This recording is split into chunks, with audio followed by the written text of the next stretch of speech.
All right, welcome everyone to the SFIC online briefing for faith leaders to address the COVID-19 shelter-in-place impact on domestic violence with special speaker Aisha Dolia from Casa de las Madres.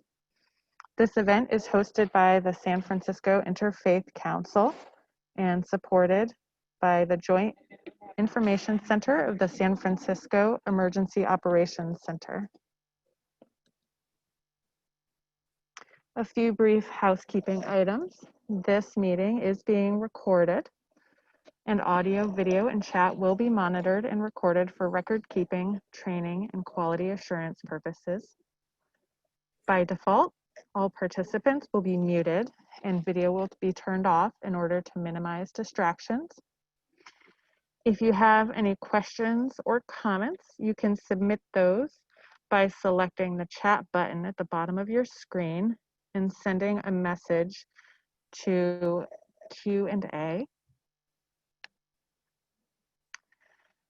Anyone who lives or works in San Francisco and is experiencing COVID-19 symptoms can now get tested.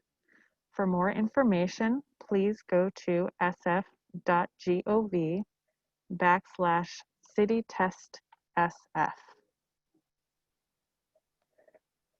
And please come out and support your local businesses. Restaurants and bars that serve food can now open for outdoor dining. When patronizing your local businesses, please keep in mind to wear a face covering when you're not eating or drinking. No large groups unless in the same household, and please sit 6 feet from other tables. And I would like to now turn it over to Michael Pappas to start the meeting. Thank you very much, Becky, and thank you to our technology team at the Joint Information Center. My name is Michael Pappas, and on behalf of the San Francisco Interfaith Council, I want to welcome you to this morning's online briefing for faith leaders. For people who are experiencing domestic violence, mandatory lockdowns to curb the spread of the coronavirus have trapped them in their homes with their abusers, isolated from the people and the resources that could help them. This week's online briefing for faith leaders, hosted by the San Francisco Interfaith Council in collaboration with the Emergency Operations Center's Joint Information Center, welcomes Aisha Dolia of La Casa de las Madres, who will present the COVID-19's shelter-in-place impact on domestic violence in our city. And now, allow me to welcome the chairman of the board of the San Francisco Interfaith Council, Kaushik Roy. Thank you. As Michael mentioned, my name is Kaushik. It is my distinct honor to be the chair of the Interfaith Council Board. I want to welcome everyone on behalf of the board and thank you for joining us this morning. Last week marked 3 months since the mayor originally announced her shelter in place, and we were talking earlier, and I think we have done, this is the 12th weekly gathering we have facilitated. We've had so many important, insightful topics, and certainly this morning's topic is quite pertinent and serious and in many ways heartbreaking, of course. So we're grateful with a lot of humility to be able to share the information and have a conversation about this subject this morning. I want to give a special welcome to any of you who may be joining us for the first time. Thank you for joining us. At the beginning of each Interfaith Council event, there is an interfaith statement that we like to read, so I will read that now and we'll continue. This is an interfaith community. Whatever our individual belief, it can be freely expressed here with no apologies. If we are invited to offer a prayer in this setting, it should be offered according to the tradition with which we identify. If we are invited to speak on a subject from the perspective of our tradition, we are free to do so without fear of offending those who come from another tradition. We come together as people of faith to learn from each other that we may better understand the multiplicity of faith traditions in our city and in our world. Good morning, everyone. Thank you, Kaushik, and thank you for your continued leadership and support. To ground us in a meditative moment, we welcome Reverend Joanne Tolosa, the head minister at the Concord Church of San Francisco. Good morning, everyone, and thank you for this honor and opportunity to offer the opening prayer and meditation.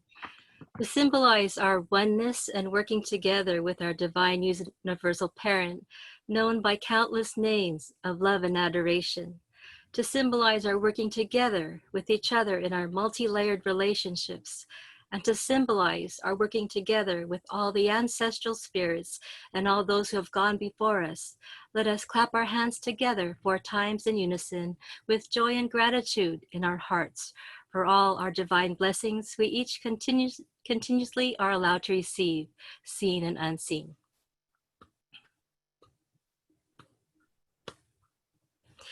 Let us bow our heads in prayer.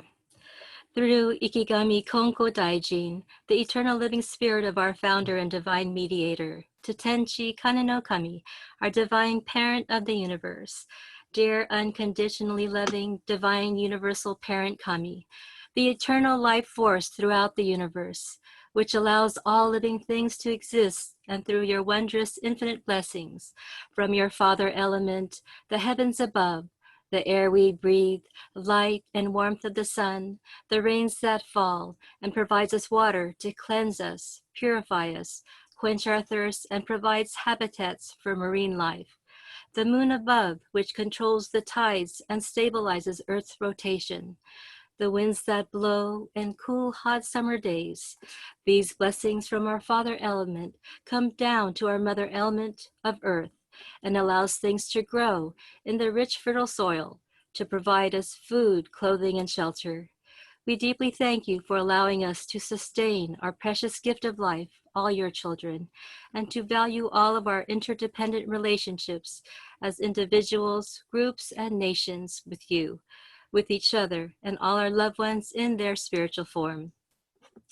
This morning, through the San Francisco Interfaith Council's Executive Director, Michael G. Pappas, Chair Kaushik Roy, and all supportive staff in collaboration with the San Francisco Emergency Operations Center's Joint Information Center, we are grateful for this opportunity as faith leaders to open our hearts to learn more about and to be able to address the impact of COVID-19 shelter in place on domestic violence here in San Francisco. We are grateful for guest presenter Isha Dolia and panelists Betsy Dodd, Geraldine Gelt, and Sandra Haggerty to shed more light on this very serious issue so that we can be more caring and compassionate as we minister to individuals and families that you, Divine Parent, guide us to encounter who are suffering from domestic violence and seek our help and guidance. We pray for all the individuals on both ends, both sides of domestic violence, to receive the support, resources, community, and tools they need to rebuild their lives, especially as they may be cut off from resources forced to shelter in place. May their stress be alleviated and diverted to healthier, constructive activities in the home. May both sides be able to let go of any doubts, fears, insecurities, anger, and other negative emotions, to be able to truly realize that we are all loved unconditionally by you, and that we are all precious, have value, need to feel loved, appreciated, and a sense of belonging in the world.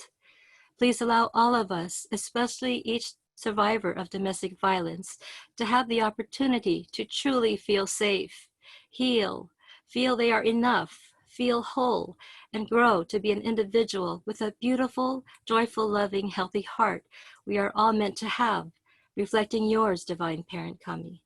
And may we all attain calmness and inner peace as well. Please allow us all inner strength and faith in you each day, each moment, to overcome our hardships, especially as we navigate this COVID-19 pandemic worldwide that has infected millions and has taken hundreds of thousands of lives. We are grateful for all the essential workers who risk their lives to help save others. We pray for the eternal peace and happiness of all our loved ones, all your children, who have transitioned from their physical to their spiritual form and are allowed to continue to live in our eternal home, the universe. May those of us infected recover. May we all do our part to commit and exercise safe practices.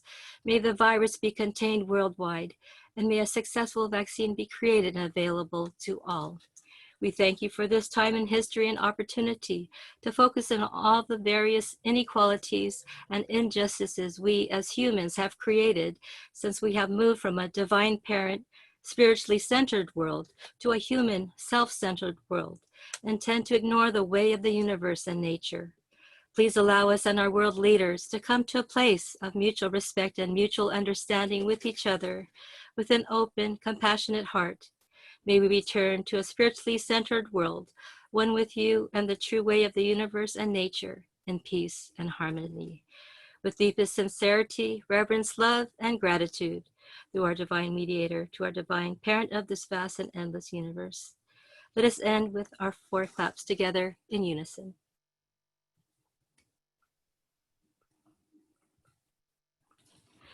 Thank you. Thank you, Reverend Tolosa, for grounding us and for that beautiful, beautiful, comprehensive prayer. We also keep in prayer today Father Ken Westray of St. Vincent de Paul Church, who transitioned yesterday, a former board member and a founding board member of the San Francisco Interfaith Council, and a friend to so many of us. May his memory be eternal. Isha Dolia is the Education and Volunteer Manager for La Casa de las Madres. Isha, in the course of this series, we have tried to touch on the impact the COVID-19 has had on so many people, from isolation and mental health to economic impact and everything in between. I've been thinking an awful lot about your work, and especially at this time.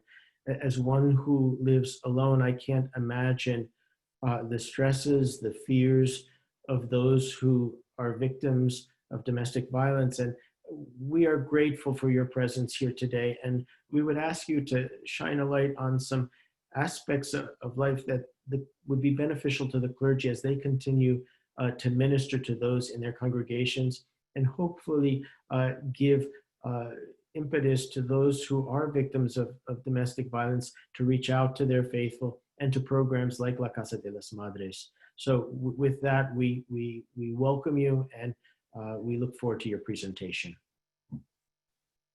Thank you so much for having me this morning. I'm so grateful to be here and to share space with you all today, talking about this incredibly salient issue, I think, during the COVID-19 pandemic, but then also in non-pandemic times. So I'm going to go ahead and share my screen.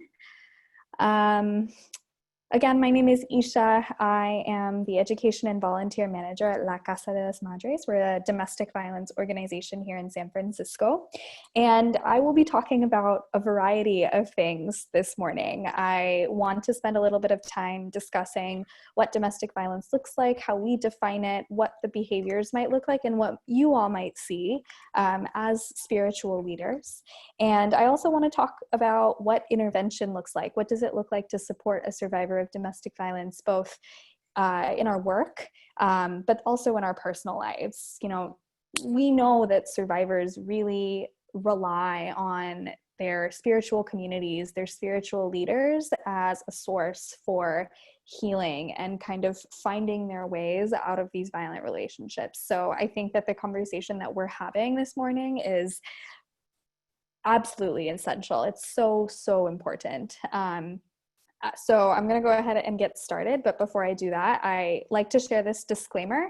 Domestic violence is an issue that affects all people, and it's very likely that there are people on this call who, have experienced domestic violence or themselves or know survivors in their personal lives. So I really encourage you, if any of this content is too heavy, or you aren't in a space to be listening to it today, that's okay. Your safety is the most important thing, and I encourage you to take a step away and find ways to ground yourself. And this content and this presentation will always be here for you when you are ready. So with that, I want to open with a little bit of information about La Casa. So for those of you who aren't familiar with us, we are a domestic violence organization. We were founded in 1976 by a group of Latina women in the mission. So we've been around for a little while, which is pretty phenomenal.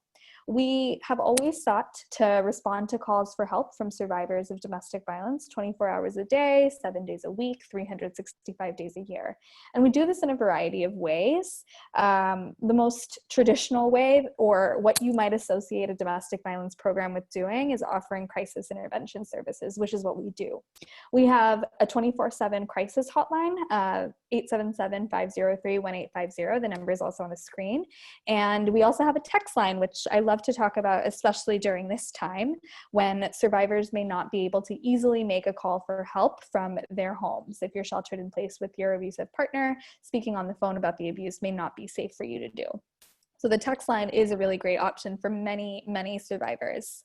We're able to offer, referrals, resources, safety planning, all sorts of things over the phone. And we're able to do intakes to our confidential shelter over the phone as well. So we are actively accepting new folks into our confidential shelter, where we're housing 35 women and children on any given night.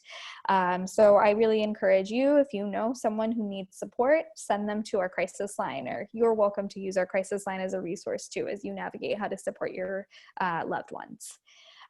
We also offer a variety of supportive services, from counseling to advocacy to working specifically with young people, although a lot of these services have been limited in this time. What I do want to share with you is how you can connect with us and how you can stay connected to us if that's something that you would like to do. If you're sending folks to visit us, or you're sending folks to us as a resource, there are a couple of ways you can get in touch. Visiting our drop-in center at 1269 Howard Street, we're on the corner of Howard and 9th in Soma, is always a great option. At the moment, we have limited availability and we're meeting with folks on an appointment-only basis. So if you are interested in getting folks connected to us, they're welcome to call either our hotline or our business line, which is that first number listed on the top of the screen. And then, of course, calling our 24/7 crisis hotline and our text line, messaging our text line, are ways that you can get in touch with us as well. We really want to speak with as many folks as we can. We know that this is an incredibly difficult time, and we're able to safety plan with folks who may not be ready to leave their relationships, but are looking for ways to make things safer for themselves and a little more sustainable as they're kind of navigating whatever it is that they're going through. So this is all of our information, and you will be receiving a copy of these slides, so you will have it forever.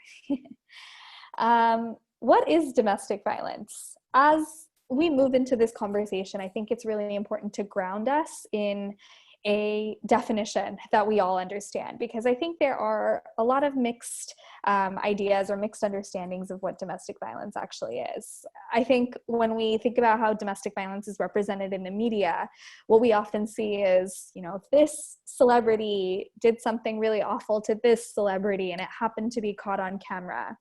And we treat domestic violence as if it's a one-time incident, something that only happens one time, something that's egregious and usually physical. When in actuality, those one-time, especially egregious physical instances of abuse are a part of the pattern of domestic violence. But a pattern is what domestic violence is. It's not a single or individual event.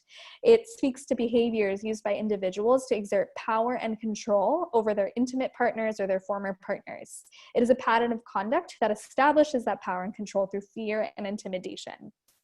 So I encourage us to take a step back and to consider the journey of a relationship. A relationship oftentimes is not starting in this very unhealthy place. People enter relationships most of the time because of love and attraction and affection.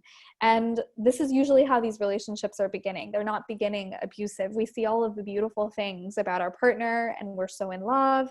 And these feelings oftentimes are following survivors as they're navigating these relationships. When the abuse begins and when the abuse escalates, and even after someone, if they are able to leave a relationship, is reflecting those complex feelings of love and care and affection and attraction and, you are the parent of my child, all of those feelings still remain. But what is true about abuse is that it is about systematically using different tactics to gain power and control over another person. And it doesn't look like a single thing. So before I kind of jump into what some of those tactics look like, I just want to draw attention to the fact that anyone can be a survivor of domestic violence. Anyone can experience this pattern of power and control over.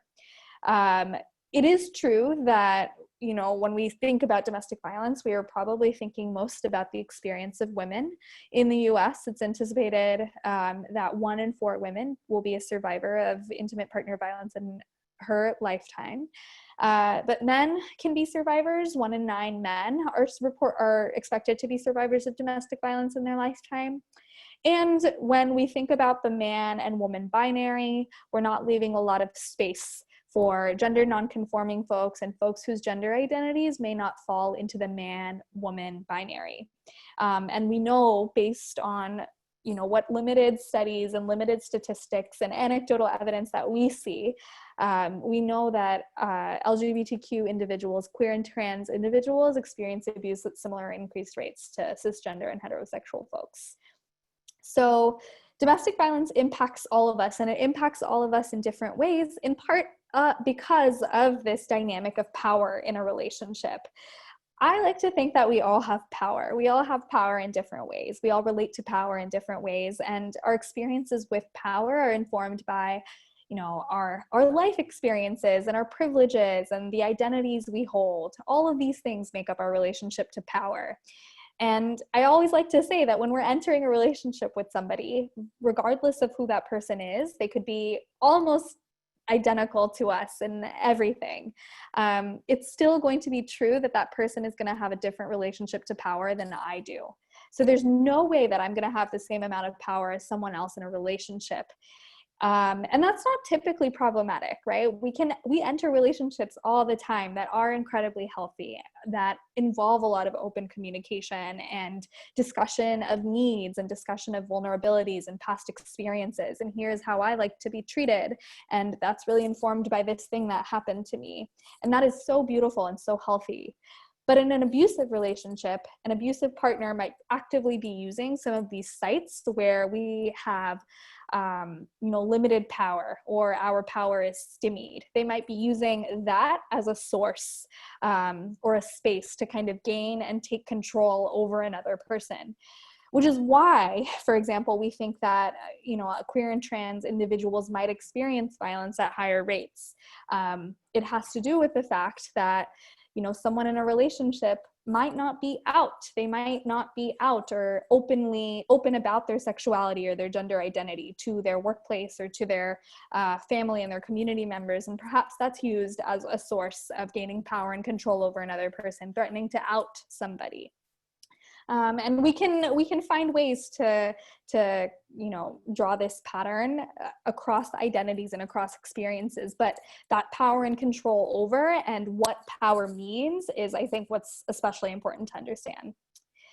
This is a tool called the Power and Control Wheel. It is excellent. I highly recommend that after this presentation, if you have an interest or if you are supporting a survivor of domestic violence, taking a look at the Power and Control Wheel.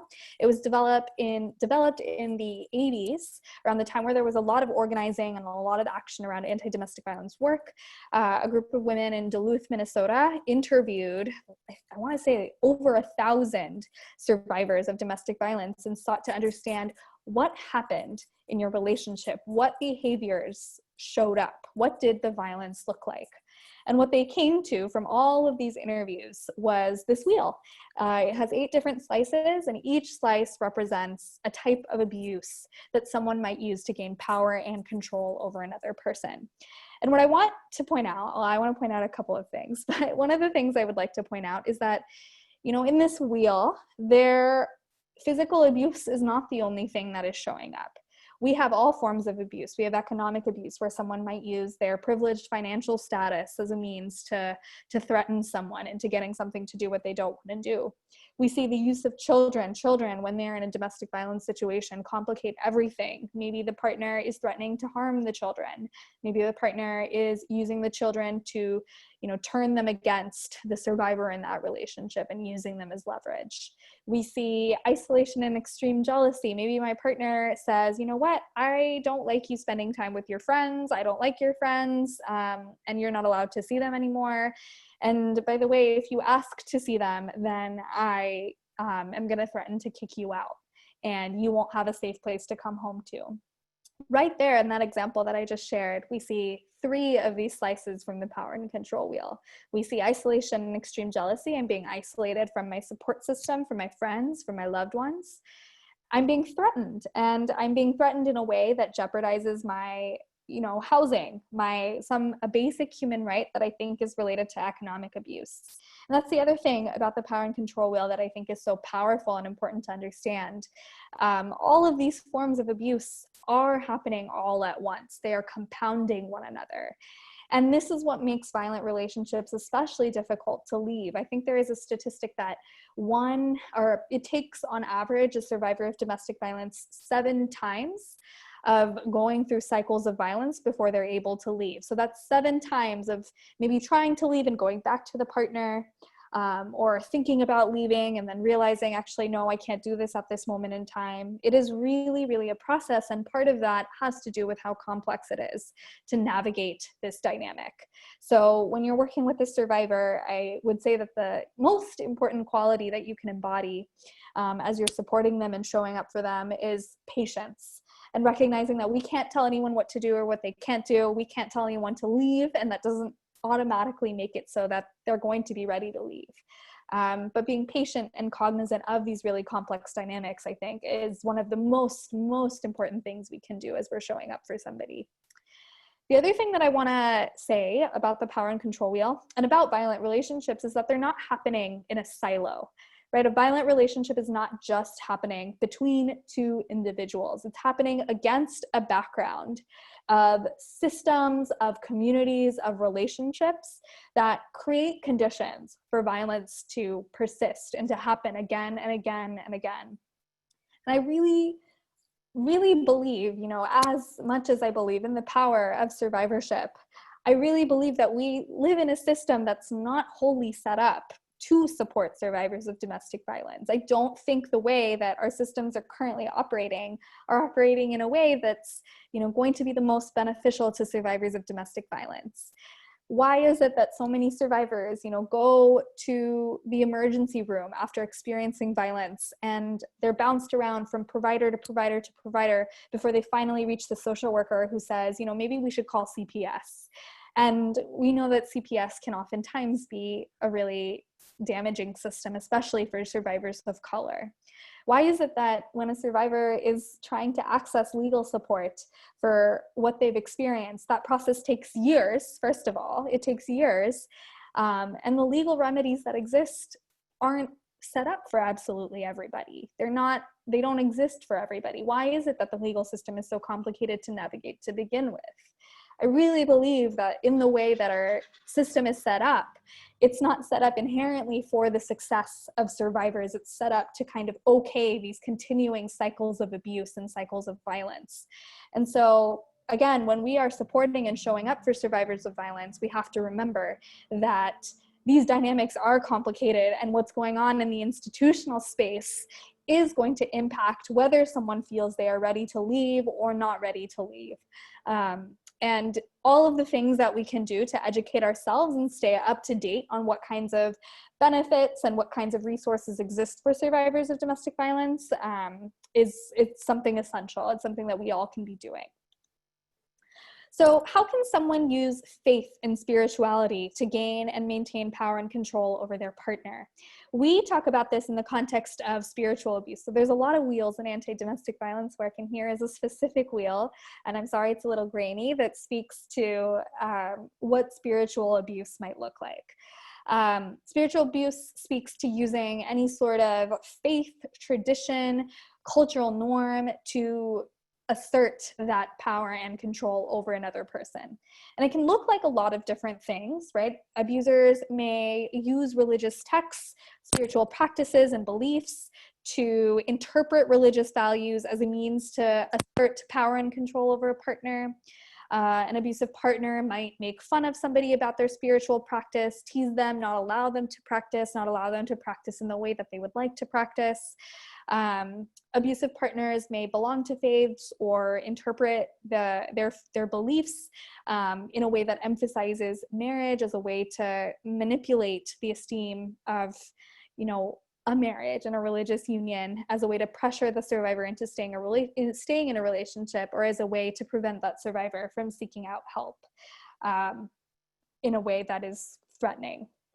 An abuser may also be an individual who is held in high regard in a faith community. They may be a religious leader, and that complicates someone from seeking out help and support as well. When someone is in a position of power in the community, when someone is loved and trusted in the community, we know that survivors may feel a little bit of extra fear around, if I come forward about this, will I be removed from the community? Will no one believe me? Will no one want to support me or want to be associated with me? All of these things are very, very real, and there are a variety of other dynamics that might show up in the context of spiritual abuse that I haven't mentioned and might not be listed on this slide. But despite all of these complexities, as I said at the beginning, faith and religion can be a really vital component of a survivor's healing journey. For a majority of survivors, we know that some belief in a higher power, some connection to spirituality is really a source of comfort as someone is navigating their journey to healing. We know that the spiritual communities and the faith-based communities that people are a part of are such an important and incredibly powerful source of support and healing as someone moves on to their next steps. So I think it's especially crucial that you all, as faith leaders, understand some of these dynamics of domestic violence as, you go on to support the survivors who are inevitably going to be a part of your congregations, because the work that you do and the position that you occupy really, really means a lot to survivors. It really means a lot to survivors. I want to spend a little bit of time talking about the impact that the pandemic has had on survivors of domestic violence. So there was a study published by the UN a couple months ago that basically it took a lot of data and it spit out this statistic that 30 million additional cases of domestic violence are expected for 6 months of lockdown globally. 30 million additional cases of domestic violence. So all of those reports that you have read about domestic violence being on the rise are absolutely founded. Well, why is this? This was my question. What exactly, makes it so that domestic violence is on the rise in this time? Well, we can look to lessons learned from past crises. For example, I think we can look to the 2013-2014 Ebola outbreak as an example of a recent pandemic. During the outbreak, anecdotally and then within the data, it was found that women and girls were exposed to domestic violence and sexual violence at higher rates than they had been before.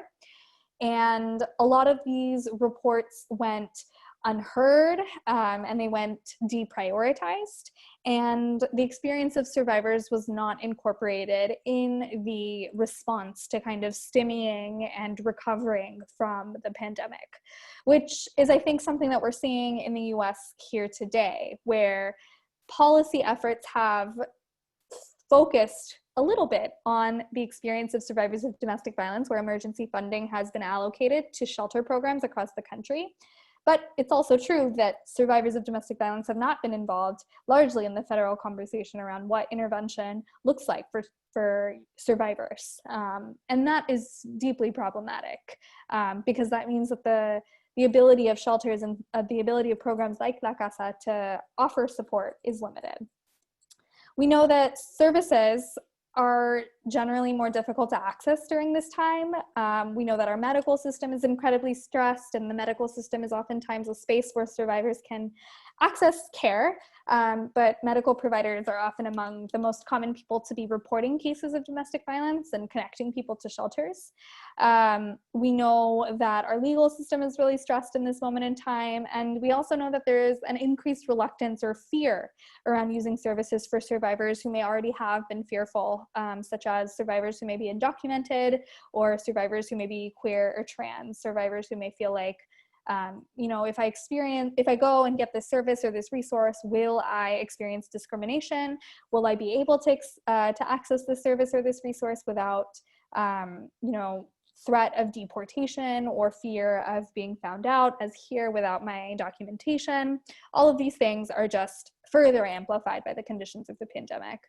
And that speaks to the increased stressors that survivors are experiencing. Survivors are disproportionately women, and we know that women globally make up a majority of our essential healthcare workforce, as well as you know, the people who are doing unpaid domestic labor. And this puts women, especially, in a very vulnerable place during this pandemic. We know that people have less access to their social networks and their social resources, and so isolation is kind of on the rise in this time. And I like to say that within isolation is where domestic violence really brews and festers. And we also know that there is record unemployment during this time, and that financial abuse is probably on the rise because of that. There's increased tension in the household because we're home all of the time, because the kids are maybe home all of the time, and things are really stressful. And stress on its own is never an excuse for domestic violence, but stress does exacerbate the violence and may make it faster for someone to be cycling through the experience of domestic violence. And we know that there's just generally limited mobility and additional barriers to leaving a violent relationship that didn't exist before. Like in San Francisco, for example, public transportation has been so limited. And so for survivors who don't have access to cars, you know, leaving a violent relationship kind of looks like, well, you know, how am I going to get anywhere? How am I going to get to a safer place if I can't even get on the bus that used to run in front of my house? So what does this all mean? We think that during the shelter-in-place order, survivors may not have the ability to leave their homes as easily. We think that there is a lot of fear and misinformation about COVID-19 and shelter-in-place, which also makes it especially dangerous and scary for a survivor to kind of leave and navigate their situation. We know that COVID-19 is being used as a part of the abuse that someone is experiencing. So some of the things that we have heard include abuse related to visiting essential businesses, or being employed in essential work, or being sick. Not allowing someone to access medical care if they need it, taking out stress on a survivor, and increased economic dependence because of a lost job, whether that be the survivor being increasingly dependent upon the abusive partner or vice versa. We know that survivors are not being allowed to call and check in with their loved ones. And again, in isolation, abuse really festers, abuse really just increases and compounds. We know that children are more involved in violence. They may be just more exposed to the violence, or they may be the recipients of some of that violence and abuse themselves.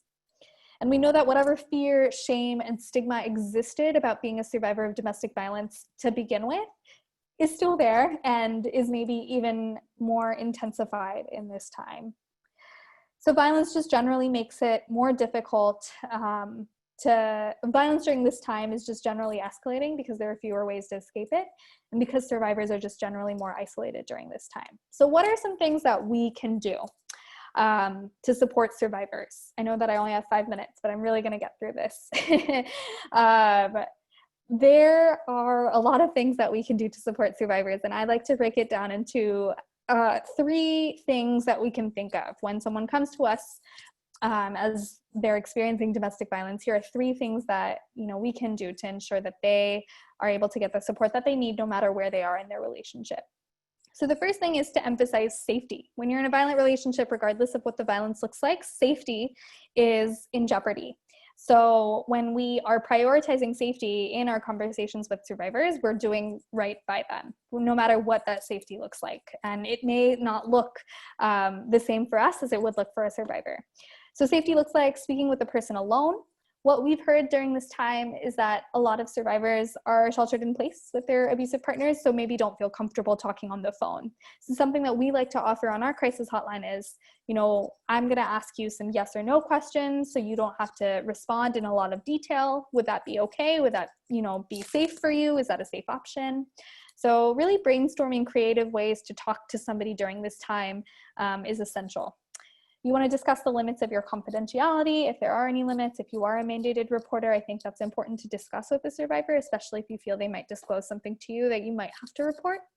Using a professional interpreter, this seems really obvious, but I've heard way too many stories about survivors' children being used as translators to kind of describe the trauma that survivors have experienced. So whenever possible, use a professional interpreter. And at La Casa, we have access to many different language services. So we're able to speak with survivors who may not speak English. And just generally finding ways to maximize the sense of privacy is essential. We also say that simple and supportive messaging can be a really, really effective intervention in cases of domestic violence. And maybe this seems like a no-brainer to you. Like, of course, if someone comes to me and discloses that they are a survivor of domestic violence, I'm going to tell them that I believe them and that I care about them and that I'm here for them. But put yourself in the shoes of the survivor and think back to all of these things we've discussed where systematically things aren't set up for survivors, where there is so much fear and shame and stigma related to being a survivor. Put yourself in the shoes of a survivor and think about how impactful it might be for someone to share with you that they care about you and that they believe you. And, you know, this is the first person that I've ever told, and they're responding in a way that I didn't think anyone would respond to what I've experienced because of so much shame that I hold. I think it's really, really important to not minimize the impact and the importance of using this kind of messaging. And then, of course, we want to just generally offer resources and referrals wherever necessary, though we don't want to push them on someone if someone isn't ready for them. I have a couple of slides in here that are about how we can ask about domestic violence and how we can support somebody. And I really encourage you to spend a little bit of time going through those on your own. What I will say is that before we have any sort of conversation about domestic violence, you want to make sure it's safe to have that conversation, especially in this moment in time. And if a survivor shares that it's not a safe time when you're approaching them to have that conversation, I encourage you to plan with the survivor about having a conversation in the future if they're open to it, and let the survivor use you and your organization as an excuse. So maybe the plan you create will involve the survivor sharing that, you know, I committed to attending a women's group, you know, virtually, and I'm going to be on that call and I'm going to take a walk around the block like, oh my gosh, I have to go to this group. When in actuality, they're going to be speaking with you about their relationship. You can be very creative, very clever with this, whatever works, and you know your circumstance best, but I really encourage them to let you, as someone who has power in community, as an excuse to be able to find some way to get in contact with you or to get into contact with another resource. Safety planning is something that we do with all survivors. So safety planning involves looking at the risks of a situation and finding ways to prevent those risks from becoming full-blown violence. So what are some preventative strategies that we can take to prevent ourselves from experiencing violence? But then also thinking through protective strategies. So what are things that we can do to protect ourselves from violence if it does happen? What I encourage you to do is visit this website, leapsf.org. It's wonderful. There are a variety of resources on that website, including this safety plan that I have pictured here. It's one page front and back, and it is low literacy, it's gender neutral, it's available in multiple languages, and it's really great for safety planning with survivors who are thinking about leaving a relationship or making themselves safer in a violent relationship. So what are some things that I can do during a fight, for example, to keep myself safe? What are some things I can do if I'm thinking about leaving? Where can I go? Am I going to have that address or that phone number committed to memory? I think this is a great template for survivors to look at, but it's also really great for us when we're speaking to folks on the phone or we're supporting people virtually, especially in this time, to have some of these tactics and these tools in our back pockets as we're supporting survivors. And finally, I have a couple of specific and special considerations to think of as we're safety planning with folks during the shelter-in-place order. And I would say that the most important thing to remember is that, again, we are more isolated than we have ever been in this time, and anything that we can do to break that isolation, whether it's finding clever ways for our loved ones to check in on us and to disclose our situation to them, to you know, speaking with folks and just sharing small bits and pieces of our situations with folks, it can be very, very powerful. And I would say that's one of the most important interventions that we can offer in this time. And in this time, we also know that survivors are experiencing a lot of emotional and psychological distress. And maybe right now is not the time where someone is going to be able to leave a violent relationship. But what we can do is really offer someone a lot of comfort and care and safety plan for their physical safety, but also for their emotional and psychological safety, which is what you all as faith leaders are just experts in doing. So I encourage you to find ways to continue to do that with survivors, especially during this time. So I know that that was a lot of content, but again, I'm so grateful to have been here and shared this space with you, and I'm really looking forward to the conversation that we're about to have. Isha, thank you so much. You've been a very good steward of time. I packed a lot into it, and I sense we could have gone a lot longer, and I'm hoping that the conversation to follow will take us there. I would let the audience know that we will be sending this slide deck along with the link to the recording for your benefit by day's end today. As is our practice, we invite folks from the faith community who are involved with this issue. And I know, Isha, that there's collaboration between La Casa de las Madres and other organizations. So I don't think that these organizations will be strangers to you. First, we welcome Betsy Dodd, who is the president of the board of directors of San Francisco Safe House. Betsy also is a former member of the board of the San Francisco Interfaith Council and secretary, and is also on the session for Calvary Presbyterian Church, where in fact the San Francisco Interfaith Council was birthed. Betsy, we welcome you. Can you just share with us a little bit about how COVID-19 has impacted Safe House's ability to respond to domestic violence, both within the organization, staff, clients, and then ask a question of Isha.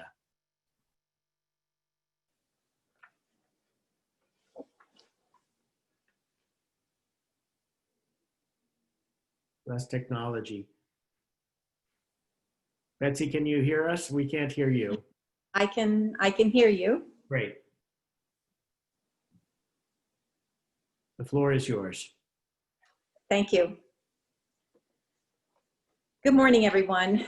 Thank you so much, Isha, for that amazing presentation. So full of important information for all of us. And thank you, Michael, for inviting me to be part of this presentation.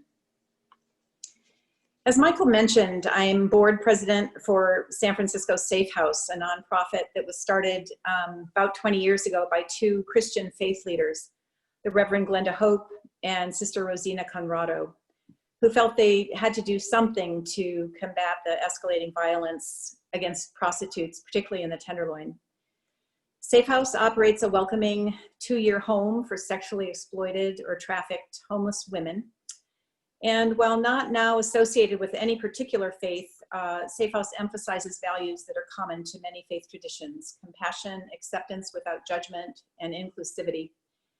Safe House operates a second program now, a fairly new drop-in center located in the heart of the Tenderloin, offering respite and a full range of services for homeless women.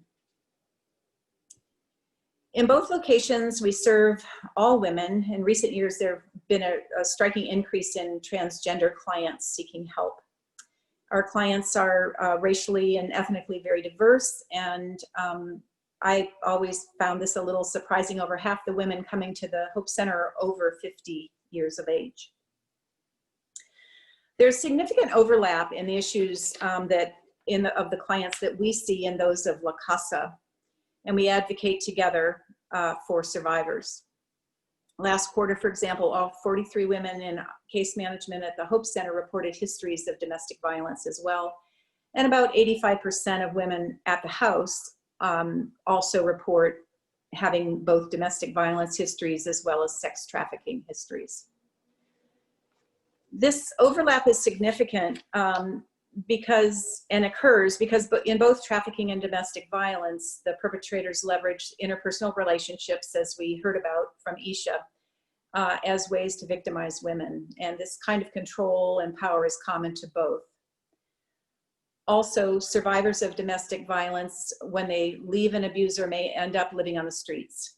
And homelessness usually means extreme poverty, and poverty is very often a pathway into sex trafficking.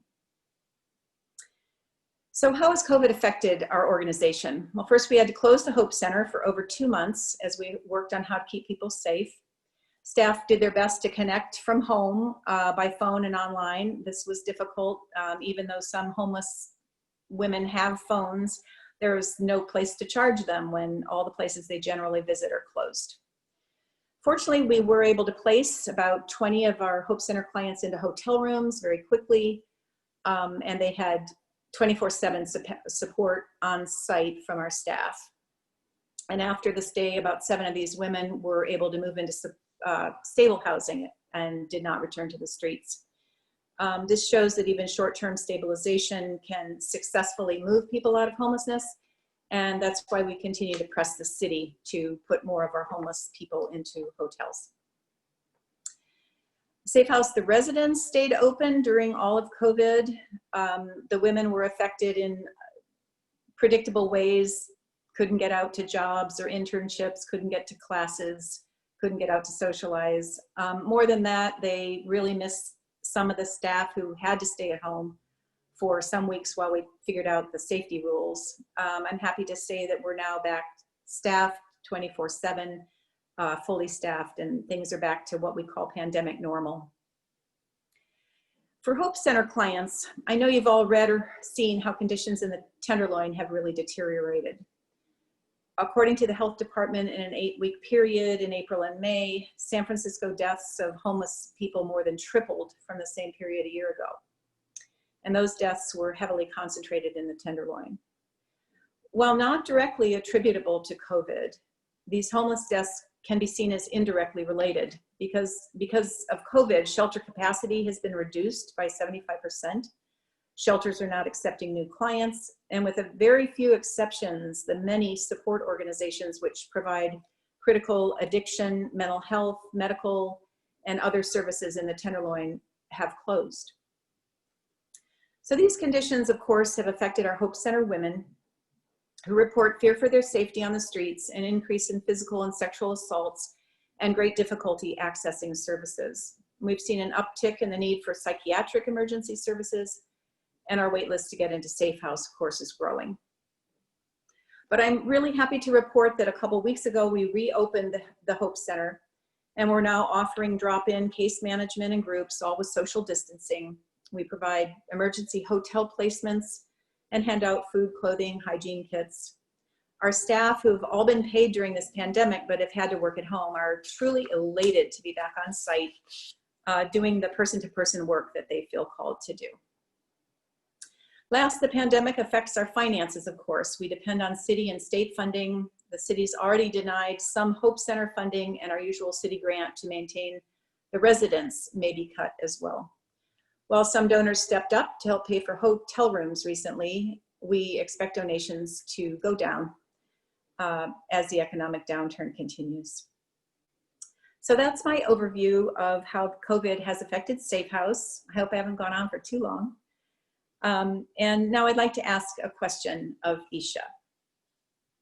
Isha, you mentioned in your wonderful presentation that there were some institutional barriers or some background context barriers to victims of domestic violence seeking help. And I'm just wondering if you could elaborate on that a little bit. I'd love to hear your thoughts on what some of those institutional barriers are and where we could put some energy to help change those. Thank you. Thank you. I think what an important question, and I think directly related to all that you've shared about the incredible work that Safe House is doing to support some of the most vulnerable folks in San Francisco during this time. When I speak to some of the institutional barriers that exist, I think of who in our communities are maybe most vulnerable to experiencing violence.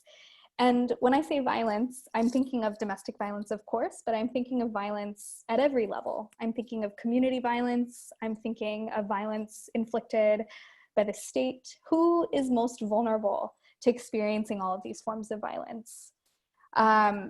An example that I like to share, because this is something that comes up so often for our clients at La Casa and the folks that we're serving, is the experience of being undocumented and being a survivor of domestic violence, or having your documentation be in jeopardy and being a survivor of domestic violence. One of the biggest barriers that might exist for these survivors is the fear of coming forward because of fear of deportation or fear of, adverse action from the systems that be and the powers that be. And this is a fear that exists for survivors themselves, but it's also a fear that shows up for their abusive partners. Oftentimes it manifests as, I'm experiencing domestic violence, but I don't feel comfortable involving law enforcement or taking legal action because I don't want my partner to be deported, or I don't want my partner to be incarcerated. I don't want legal action to be taken against my partner. I just want the violence to stop. And I think this speaks to a number of things. It speaks to how complex these relationships often are, but it also speaks to how flawed our system is, where so often a misstep leads to incarceration. It leads to being, sent away somewhere and banished by society, or it maybe leads to an experience of homelessness. As you mentioned, there is such a deep intersection between the experience of homelessness and the experience of domestic violence, where housing is a basic right.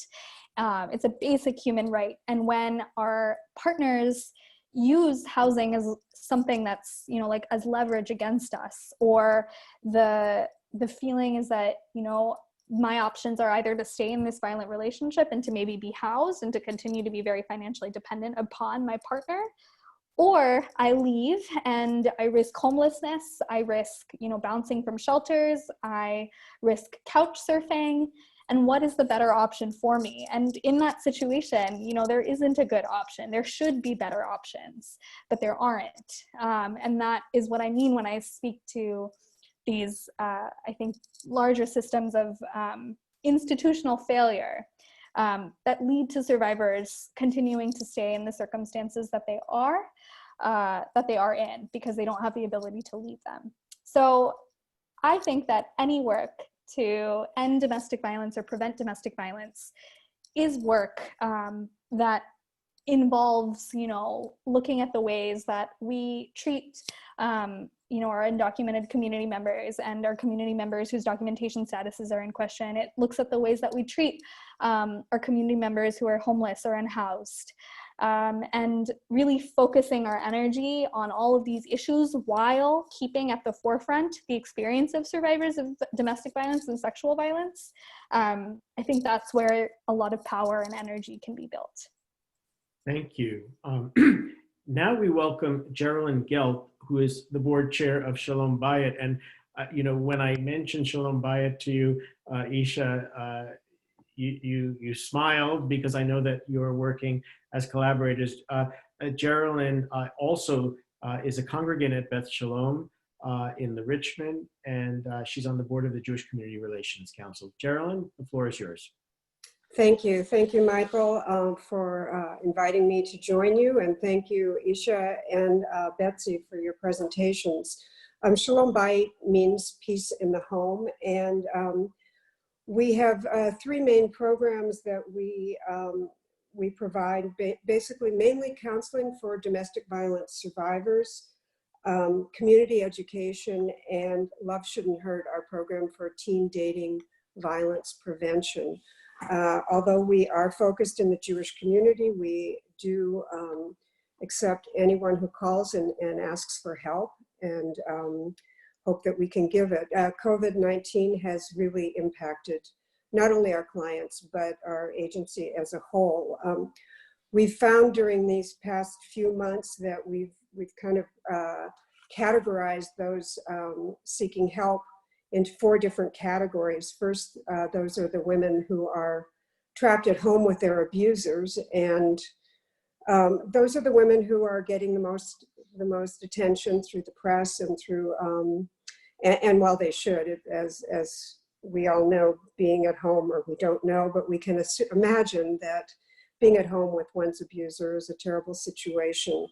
The second category that don't receive quite as much attention are those women who left just before COVID, who are isolated now and who are suffering trauma from their abuse within a whole society that is suffering trauma from the pandemic. They're often living alone. They're often parenting 24/7 with very little economic ability to support themselves, and they're having tremendous mental health impact on these women. It's very difficult for them to be lonely and suffering from this trauma, and we're hearing a lot of reports of nightmares along with the difficulties in day-to-day living. The third group are those who are trying to leave, and those who have, as Isha pointed out, many reduced options. They have nowhere to go. They can't stay with friends who are isolating or at least sheltering in place. They can't stay with family. As Betsy mentioned, the number of beds in shelters have been reduced due to safety precautions. And so their plans to leave have been thwarted by the virus. And then the last category, those we don't know about yet, those who haven't been able to get in touch with anyone to help them.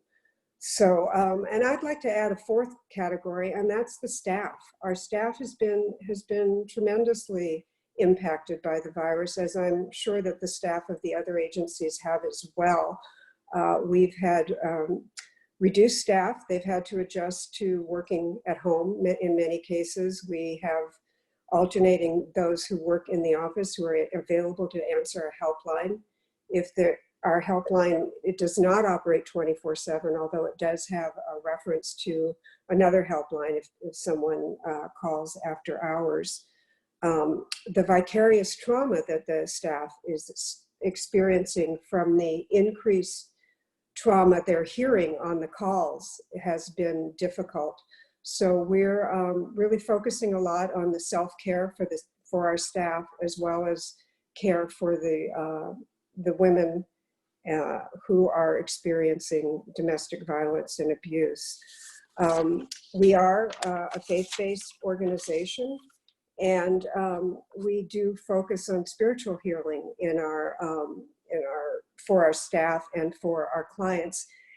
It's very difficult to do when you can't be there in person. You can't practice rituals over the phone quite as effectively as you can in person.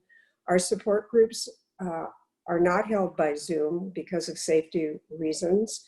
So we are continuing to conduct our support groups, but it's by phone. And while it has provided some comfort for people, it's not quite as effective as it could be in person.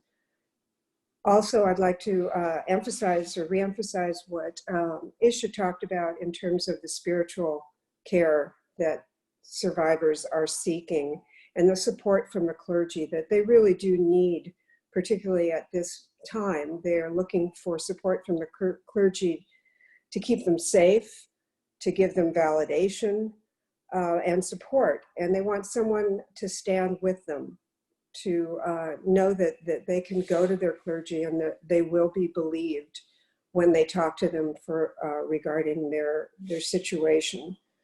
So in other ways in which our staff and our organization has been impacted, in addition, of course, to financial, where we've been blessed with many emergency grants that we're grateful for.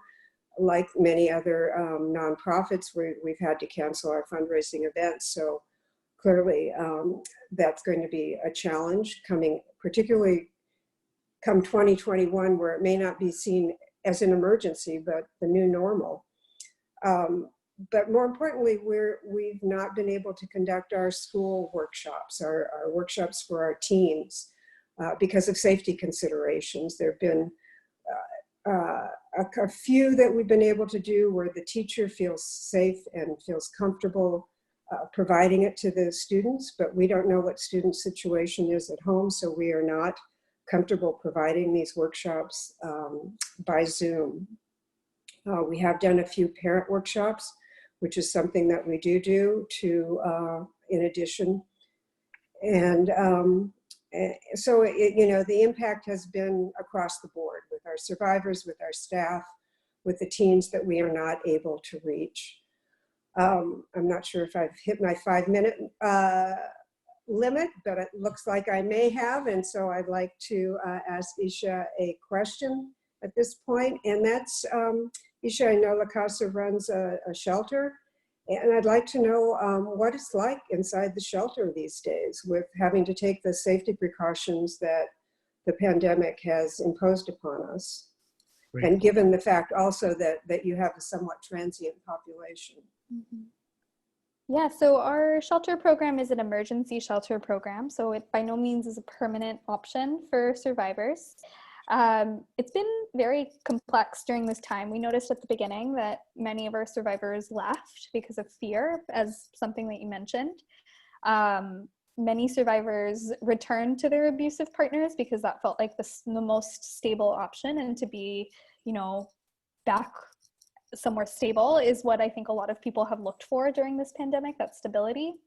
And we've also noticed that access to services has been limited. So while folks are staying with us at shelter, we're actively working on, let's identify some more permanent housing, or let's identify like a job, or let's work towards some goals that you set for yourself during this time. And a lot of that has been stymied because of everything that has been going on, especially related to housing. So while all of these things are kind of happening, I think that we've made a great pivot, and our residents have really picked up on social distancing and this new normal in ways that I think are just absolutely amazing. We're staggering our meals. People sign up for appointments to come and socially distance eat. Our volunteers have put together some really wonderful crafts and activity kits for kids to be doing in their rooms, because common spaces are off limits at this moment in time. And we are also not asking folks to leave our shelter after that 8 weeks unless they have a really clear idea of where they'll go, because we know how unstable and precarious people's situations are at this moment in time. So a lot of different things have been happening, but I'm really impressed with what our staff has been able to do so quickly, and also with just the resiliency of survivors who are staying with us. Thank you so much, Isha, and thank you, Betsy and Geraldine, as well as Reverend Tolosa and Kaushik. This has been an incredibly informative program, and I know is going to benefit all those who have listened with us now and who will listen when reading the recording link. I'd also like to just express thanks to Cynthia Zambucas at the San Francisco Interfaith Council for all of her work in the background to make this possible, as well as to our Emergency Operations Center, Joint Information Center team, John McKnight, the coordinator, Becky LaDolce, Lyd Mays, Sharon Walton, Trey Russell Allen, Katrina Powell, and John Smalley. This is a labor of love, and it's a collective effort to be able to provide this series. Next week, we are going to be welcoming the San Francisco Human Rights Commission Director Cheryl Davis, who is going to address the issue of racial equity in the context of the COVID-19. In light of the climate of the day, her words will be very, very informative. So we thank you all for joining us today, and we look forward to welcoming you next week. This concludes this morning's online briefing for faith leaders. Thank you.